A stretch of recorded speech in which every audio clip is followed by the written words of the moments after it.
Join me as I organize my sewing room so that it is peaceful and productive. I'm going to be sharing today the 6 things that have helped me to level up my fabric organization. Several of you have asked for details, so I'm bringing that today. And I'm also going to be sharing how I'm going to deal with the bin of shame. In organization, people generally fall into one of 2 camps. The first camp loves to have things out. They want to be able to visually see everything they have, and that sparks their creativity. The second camp, I think I fall more in this one, wants things put away. They want to clear surfaces, and a lot of visual stuff interferes with creativity. I am definitely not a neatnik, but I do like clear surfaces. I'm going to share how I keep my fabric organized and accessible, the things that I use frequently. It works for me. If you watched my most recent sewing room organization video, you'll know my number 1 tip is to use solutions and systems that work for your space now. Now, my second tip is, for me, this chrome shelf. This was purchased for a previous home, and it fits this wall really well. It is 4 feet along this way, 18 inches deep, and it works really well for me. So I kept this. This used to be in the garage of our previous home, and I find it works well for me here. Which leads to the number 3 thing that has really upped my fabric storage game, and that's the really useful box. That's the name of the product. I have the 32-liter size. I will link the information on the dimensions and links to some of the products that I talk about in the description box below. No affiliations, but this is what I use. So I like this because it makes great use of the space. I can fit 3 in a row across the 4-foot shelf, and I have the first 4 shelves of fabric, and I have other things that I access very frequently above this.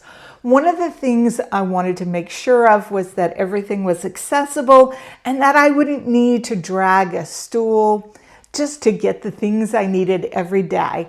I found if it's easy to access, it's also easy to put things away.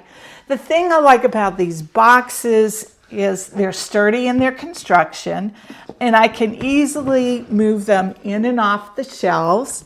It has enough ease, to use a sewing term, in order for them to move very easily. I can easily pull them out, get what I want, and put them back.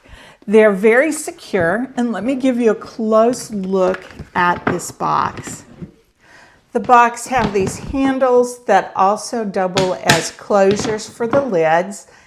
The lid comes off, and then I can access my fabric very easily.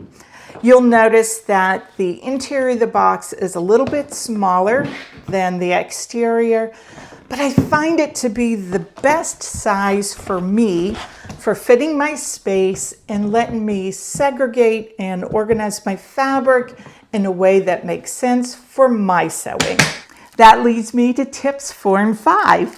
I have labeled my boxes, and I have used these self-adhesive plastic card holders on the fronts of my boxes. You can probably see that I'm still in progress of labeling them. And this little pocket will hold an index card where you can write what it is you're storing. For me, I have used these Avery index cards with my printer. This in the US is Avery 5388. Of course, I'll put the information below. And I've used this to develop my labels. And here's an example of one. On this bin, I have labeled it Luxury Rayon. I don't think any of us want to put a label on it. Very expensive fabric for others to read, but that's what's inside this box. And I know where to go when I've done my muslins and I'm ready for the final version. This is a box I will be dipping into. I love not having all the visual clutter. My 6th tip is that I use Stash Hub to catalog my fabric and my patterns. It helps me to know exactly what I have. It's quick and easy to use.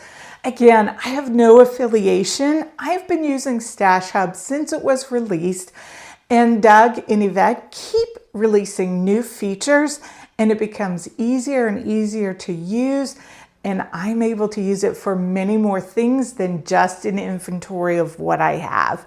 I can do project planning. I love it. It's especially handy if I'm at the store or if I'm looking online. I can see if I already have something in my stash, and I find it's much easier to use Stash Hub to keep up with this kind of thing than to just have all my fabric on display. I know exactly the yardage, I know how wide the fabric is, and I can project plan. So Stash Hub is my 6th tip. The other things I have stored on my shelf for ready access are my sewing threads and my Mariflex threads. You'll notice that all of these containers have something that I can grab to make it easy to pull it off. This is my elastic. It's a bit of a stretch, but I can still reach it.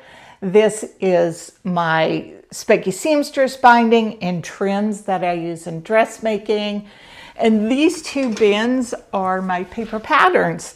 This is all easy to access. I have 2 boxes here that are for my projects. This is an upcoming project for my Minerva brand ambassador make.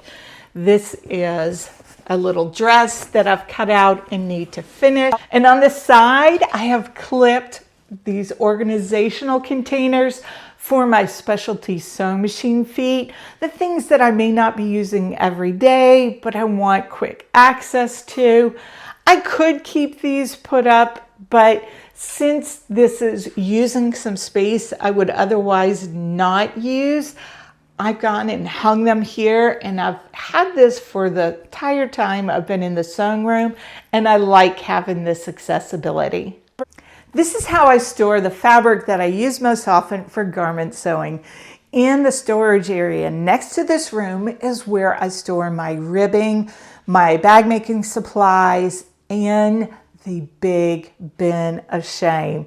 This is a large tub of my cozy knit fabrics, and it is out of control. I have this huge tub of French terry sweatshirting and knits. It is all really nice fabric, and as you can see, I love cozy fabrics, and I do sew a lot of cozy makes. The bit that makes this shameful is 1, I have so much, and 2, we have a really short winter here in Charleston, South Carolina. I am taking this bin as a personal challenge. This bin is the perfect size for storing our down comforter. It's a king size down comforter, and I will need it in about 5 weeks. So my challenge for myself is to sew as much of this cozy fabric in the next 5 weeks so that I can use this bin for storing my comforter. And I do plan to put my head down. There is a lot in here. This is kind of like the game at the fair where you guess how many jelly beans are in the jar. I'd love it if you would guess how many garments I can sew in the next 5 or so weeks so that I can use this for storage. I have unpacked on my table not even half of the fabric. This is going to be a big job, but I think I'm up for it. There is a lot here. I love it. And we'll see how much I can make out of this. I hope you join me on my journey as I turn this sewing room into what is perfect for me. I'd love to know what is perfect for you, and if you have organizational tips, drop them in the comments section below so we can all learn from each other. If you missed my most recent organizational video, I've linked it here.